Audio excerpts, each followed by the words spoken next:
Students, welcome to my channel school fellow classes. और आज हम करने जा रहे हैं 7th क्लास का math chapter 4 exponents and power की एक्सरसाइज 4.1। और ये रिक्वेस्टेड वीडियो है। किसी स्टूडेंट की रिक्वेस्ट इसके लिए पहले भी आई थी, बट मैं बहुत बिजी थी, उसके लिए सॉरी। और आज उसकी दोबारा से रिक्वेस्ट आई है, उसको कल तक ये चाहिए एक्सरसाइज 4.1, तो मैं ये वीडियो इसके लिए बना रही हूँ। और किसी को भी इसकी जरूरत है तो वो भी इससे फायदा उठा सकते हैं। अब देखो, एक्सपोनेंट्स एंड पावर चैप्टर का नेम ही आपके लिए न्यू होगा ये। अब ये क्वेश्चन 1 है, इसमें फिल इन द ब्लैंक्स भरने हैं हमें। In the expression 3 raise to the power 7, इसमें हमें बताना बेस क्या है और एक्सपोनेंट क्या है। बेस क्या होता है, देखो ये जैसे 3 है और इसकी पावर है 7, इसी को रेज टू द पावर 7 या खाली पावर भी बोल दो। तो इसमें ये जो 3 है ये होता है बेस, और इसी को जो ये पावर होती है ना, इसी को बोलते हैं एक्सपोनेंट्स। क्या बोलते हैं? इसको पावर भी बोलते हैं और इसको एक्सपोनेंट भी बोलते हैं इसी को, ठीक है। तो इसमें पावर, इसमें बेस कौन सा होगा? बेस होगा 3 और एक्सपोनेंट्स होगा, एक्सपोनेंट से 7। अब इन expression 2/5 raise to the power 11 है। अब इसमें देखो ये पूरा ही 2/5 ही क्या होगा, इसमें 2/5 पूरा ही बेस होगा। तो क्या लिखेंगे? 2/5 है इसमें बेस और 11 है इसमें एक्सपोनेंट, ठीक है।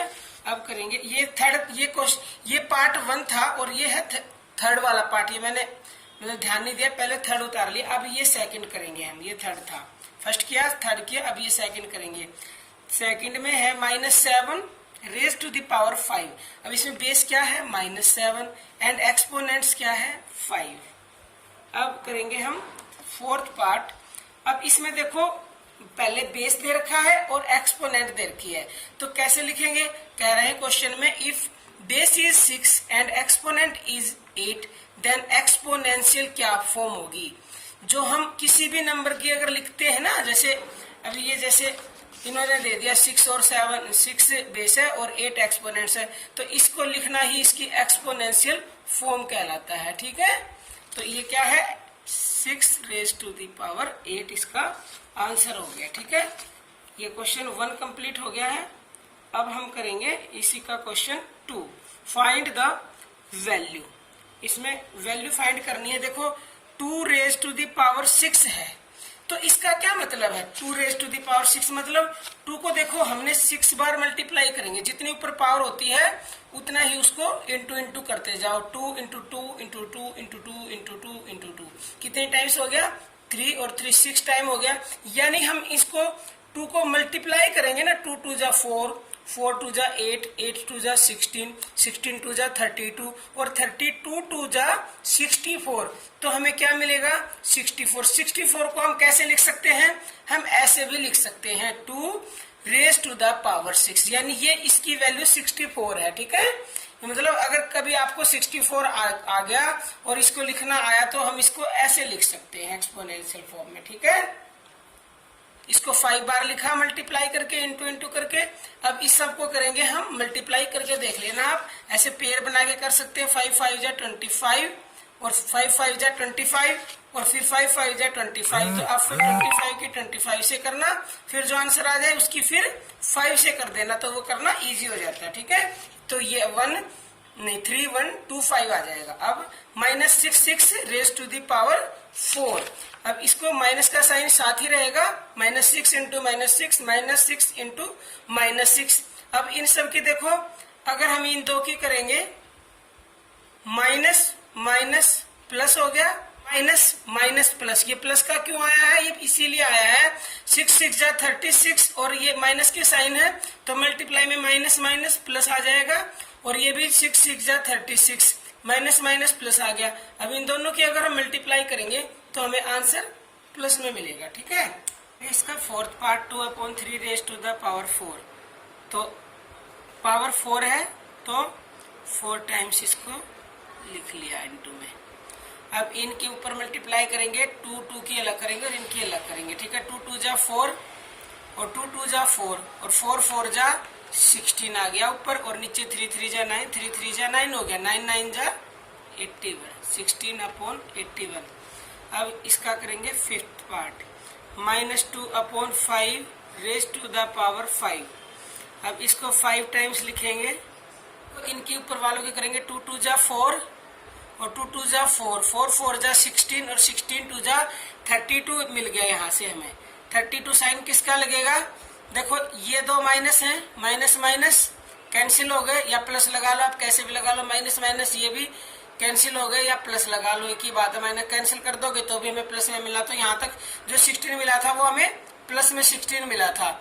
और फिर प्लस माइनस माइनस होता है तो ये माइनस का 32 हो जाएगा। अगर 16 की 2 से मल्टीप्लाई करेंगे, 16 2 जा 32 और प्लस माइनस माइनस, और नीचे 5 5 जा 25 और 5 5 जा 25, 25 की 25 से करेंगे तो आ जाएगा 625, फिर उसकी फिर 5 से करेंगे तो आ जाएगा 3125।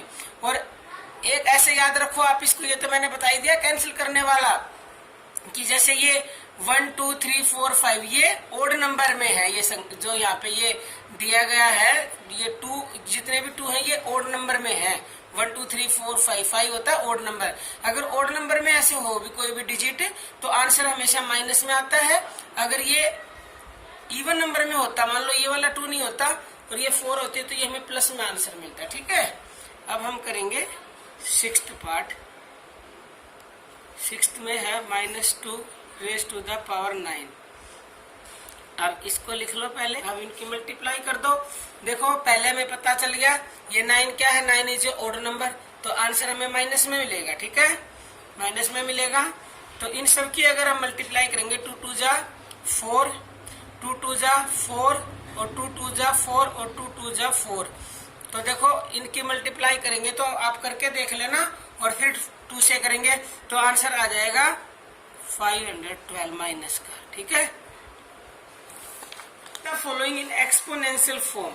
अब देखो क्वेश्चन 3 में ये गिवन है 6 इंटू 6 इंटू 6 इंटू 6 5 टाइम्स है, तो इसको एक्सपोनेंशियल फॉर्म में हम कैसे कर सकते हैं, वेरी इजी है। कितने टाइम्स 6 है और कितने टाइम्स है 5 टाइम, तो 6 रेज टू द पावर 5। अब हम करेंगे सेकंड पार्ट इसका। सेकंड में है t into t into t, तो क्या आंसर आएगा, t raise to the power 3। अब करेंगे इसी का थर्ड पार्ट। थर्ड पार्ट में है 2 into 2 into a into a into a into ए। अब इसमें क्या करेंगे, देखो पहले करेंगे 2 रेज टू द पावर 2 और फिर ये a दोबारा से लिखेंगे, a raise to the power 4। अब इनको तो आप इसको साइन को हटा के ऐसे लिख दें। ठीक है, क्योंकि फॉर्म लिखनी है एक्सपोनेंशियल। अब करेंगे पार्ट फोर्थ। फोर्थ में है a into a into a 3 times, c into c into c 3 times, नहीं 4 टाइम्स है, और फिर है d। अब देखो पहले a की a raise to the power 3 और c raise to the power 4 और d की पावर कुछ भी नहीं है, तो वैसे तो किसी की पावर कुछ भी नहीं होती तो उसको 1 समझा जाता है, बट हमें यहाँ उससे कोई मतलब नहीं है। हम इसको क्या लिखेंगे, a raise to the power 3, c raise to the power 4 और d। अंडरस्टूड, ये मिल गया हमें आंसर। ये था क्वेश्चन 3।